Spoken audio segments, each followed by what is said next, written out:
नमस्ते दोस्तों, ये लूसेंट जी के बुक आपकी परीक्षा के लिए बहुत महत्वपूर्ण है, लेकिन पढ़ाई करते समय ऐसे गाने सुनना या ऐसे सोना नहीं है। हमें फोकस करना होगा। तो हेडफोन लगाइए और चाहे आप ट्रैवल कर रहे हो, काम कर रहे हो या सो रहे हो, इन ऑडियो नोट्स को सुनिए। ये जीके आपकी सबकॉन्शियस मेमोरी में फीड हो जाएगा।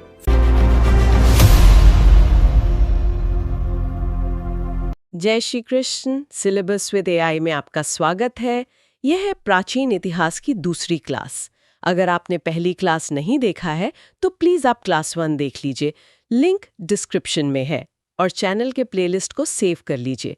आज हम प्राचीन इतिहास के दूसरे टॉपिक प्राग ऐतिहासिक काल को बहुत ही आसान भाषा में समझने की कोशिश करेंगे, और ये हर प्रतियोगी परीक्षा को ध्यान में रखकर तैयार किया गया है। तो शुरू करते हैं आज की क्लास। चलिए, सबसे पहले अपनी पहली हेडिंग यानी प्रागैतिहासिक काल से ही शुरुआत करते हैं। मतलब जरा सोचिए, जब कोई तारीख या कोई भी लिखित रिकॉर्ड था ही नहीं, तो इतिहास को कैसे बांटा गया होगा? हाँ, ये एक बहुत बड़ा सवाल है। तो इसका जवाब यही है कि इतिहास को मुख्य रूप से लिखित विवरण की उपलब्धता के आधार पर ही 3 अलग-अलग भागों में बांटा गया है। बिल्कुल। और इसमें पहला है प्रागैतिहासिक काल, जिसे प्री हिस्ट्री भी कहते हैं। ये वो काल है जिसमें घटनाओं का कोई भी लिखित विवरण मौजूद नहीं है। सही कहा। फिर दूसरा भाग आता है आद्य इतिहास या प्रोटो हिस्ट्री। यहाँ लेखन कला तो थी, लेकिन विडंबना देखिए कि उसे आज तक पढ़ा नहीं जा सका है। हाँ, बिल्कुल। और तीसरा भाग है इतिहास यानी हिस्ट्री। ये मानव विकास का वो समय है जिसका स्पष्ट लिखित विवरण हमारे पास उपलब्ध है। अच्छा, इसमें एक बहुत ही रोचक तथ्य ये भी है कि जिस ज्ञानी मानव यानी होमो सैपियंस की हम बात करते हैं, उसका इस धरती पर प्रवेश आज से लगभग 30 या 40 हजार वर्ष पूर्व ही हुआ था। सही बात है।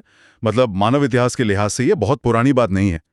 खैर, परीक्षाओं के लिए एक और चीज बहुत जरूरी है, और वो है अलग-अलग संस्कृतियां और उनके बर्तनों के प्रकार। हाँ, पॉटरी के प्रकार अक्सर परीक्षाओं में मिलान के लिए पूछे जाते हैं। जैसे मालवा संस्कृति के बर्तन काले तथा लाल रंग के होते थे, और बुर्जहोम संस्कृति के बर्तन दूसर रंग के होते थे। वहीं जोके संस्कृति में लाल रंग के बर्तनों का इस्तेमाल होता था। सही। और अगर हम दक्षिण की तरफ देखें तो दक्षिणी नवपाषाण संस्कृति में चमकीला धूसर रंग मिलता है। बिल्कुल। और पूर्वी नवपाषाण में यही रंग भूरा लाल हो जाता है। तो परीक्षार्थियों को इन बर्तनों के रंग अच्छे से याद रखने चाहिए। चलिए अब अपनी अगली हेडिंग नाम एवं तिथियां पर आते हैं। यहाँ एक बात पर खास जोर देना चाहूंगी कि मानव इतिहास की 99% कहानी सिर्फ एक ही काल में घटित हुई है। और वो काल है पूरा पाषाण काल। इसका समय 20 लाख वर्ष पहले से लेकर 12,000 वर्ष पहले तक माना जाता है। 20 लाख वर्ष? बाप रे, ये तो बहुत लंबा समय है। हाँ, और इतने बड़े कालखंड को आसानी से समझने के लिए इसे 3 भागों में बांटा गया है: आरंभिक, मध्य और उत्तर पूरा पाषाण काल। और इस पूरे समय में मानव का मुख्य आधार और यहाँ तक कि मनोरंजन का साधन भी केवल शिकार ही था, है ना? बिल्कुल, शिकार ही सब कुछ था। फिर आता है मध्य पाषाण काल, जो 12,000 से 10,000 वर्ष पहले तक था। ये वो समय था जब धरती पर बड़े पर्यावरणीय बदलाव देखने को मिले। हाँ, और इसी पर्यावरणीय बदलाव के कारण औजारों में भी फर्क आया। इसे हम एक एनालॉजी से समझ सकते हैं। जैसे आज हमारी टेक्नोलॉजी छोटी और स्मार्ट हो गई है। हाँ, फोन और गैजेट्स छोटे हो गए हैं। वैसे ही उस समय के औजार भी बहुत छोटे हो गए थे, जिन्हें माइक्रोलिथ या लघु पाषाण कहा जाता था। सही कहा। इन छोटे औजारों में हड्डियों या लकड़ियों के मुट्ठे लगे होते थे, जैसे कि हांसिया और आरी। इससे काम आसान हो गया। अच्छा, कुछ महत्वपूर्ण तिथियों का सारांश भी दे देते हैं जो अक्सर बॉक्स में दी होती हैं। बसने की प्रक्रिया का आरंभ आज से लगभग 12,000 वर्ष पहले हुआ था। और नवपाषाण काल का आरंभ करीब 10,000 वर्ष पहले हुआ। इसके अलावा मेहरगढ़ में बस्ती का आरंभ लगभग 8,000 वर्ष पहले माना जाता है। तो अब आगे बढ़ते हैं हमारी तीसरी हेडिंग की तरफ, जो है महत्वपूर्ण आविष्कार और जीवन शैली में बदलाव। मतलब ये वो चीजें हैं जिन्होंने मानव जीवन की दिशा ही बदल दी। बिल्कुल, जैसे आग का आविष्कार। आग पूरा पाषाण काल में ही खोजी जा चुकी थी। इसके साक्ष्य हमें कुरनूल गुफा से मिले हैं, जहां राख के अवशेष पाए गए हैं। अरे वाह! और पहिए का आविष्कार कब हुआ था? पहिए का आविष्कार काफी बाद में, यानी नवपाषाण काल में जाकर हुआ था।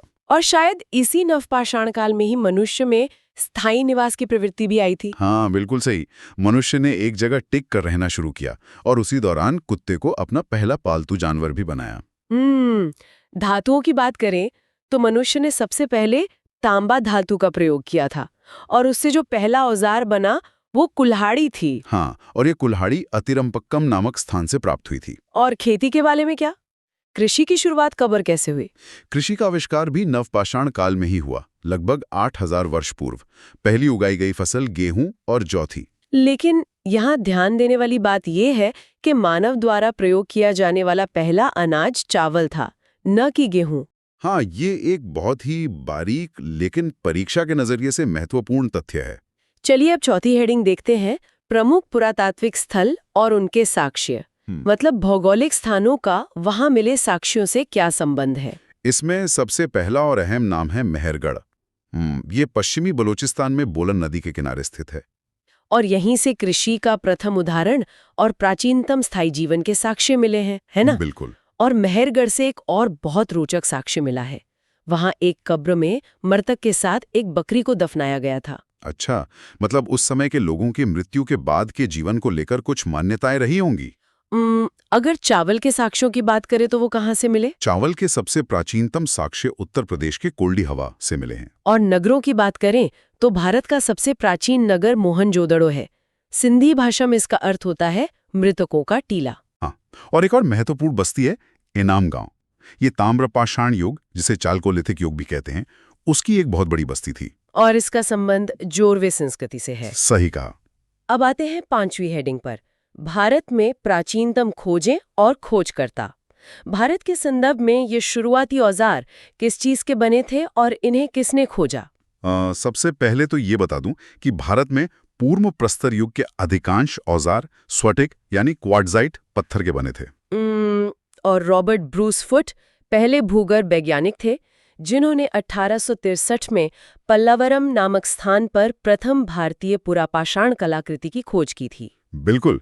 इसके बाद 1867 में जे.सी. कार्लाइल ने विंध्य क्षेत्र में लघु पाषाणोपकरण या माइक्रोलिथ्स खोजे।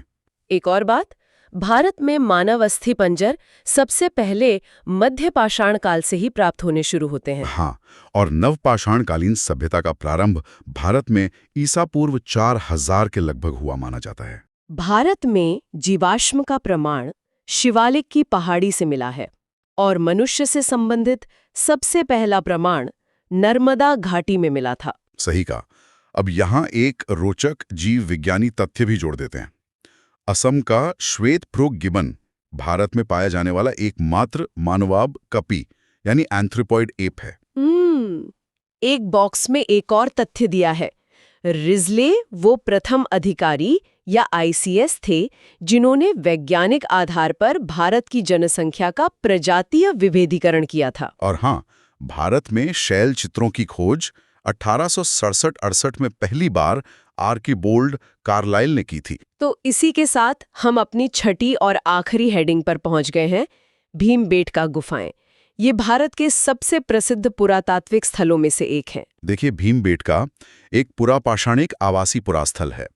ये आदि मानव द्वारा बनाए गए शैल चित्रों और शैलाश्रयों के लिए पूरी दुनिया में प्रसिद्ध है। मतलब इंसान वहां सिर्फ रुकता नहीं था बल्कि रहता भी था और उसने वहां चित्र भी बनाए। ये चित्र किस काल के हैं?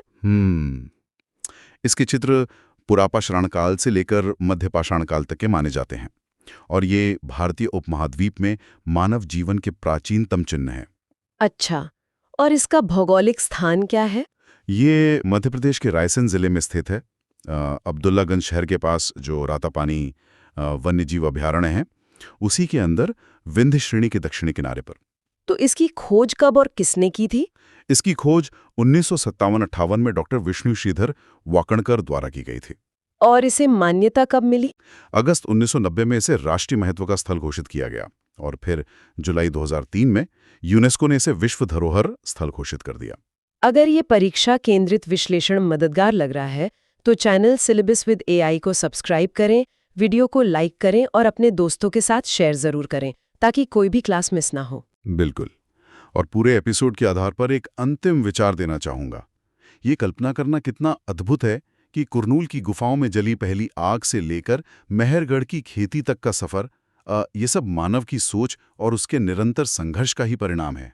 मिलते हैं फिर हम अगली क्लास में। तब तक के लिए धन्यवाद और आशा करते हैं ये वीडियो आपको पसंद आया और आसान भाषा में हमने आपको सिखाया।